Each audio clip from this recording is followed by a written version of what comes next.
இன்றைய அன்றாட மன்னாவில் சந்தோஷமும் சமாதானத்தையும் பற்றி வேதம் என்ன கூறுகிறது என்று பார்ப்போம். மகளே, உன் விசுவாசம் உன்னை ரட்சித்தது.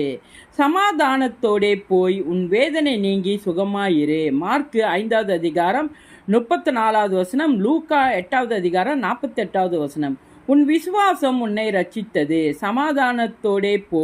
லூக்கா 7வது அதிகாரம் 50வது வசனம். ஒரு ராஜா மற்றொரு ராஜாவோடு யுத்தம் செய்ய போகிற போது தன்மேல் 20,000 சேவகரோடு வருகிற அவனை தன் 10,000 சேவர்களை கொண்டு எதிர்க்க கூடுமோ கூடாதே என்று முன்பு உட்கார்ந்து ஆலோசனை பண்ணாமல் இருப்பானோ?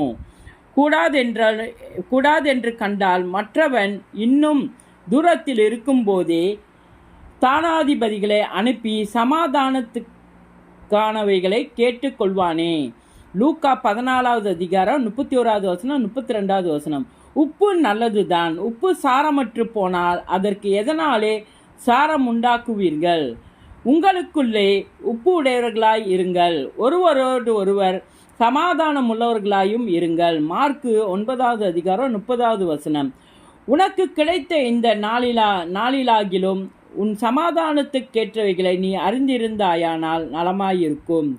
இப்பொழுதோ அவைகள் உன் கண்களுக்கு மறைவாய் இருக்கிறது. லூக்கா 19வது அதிகாரம் 42வது வசனம்.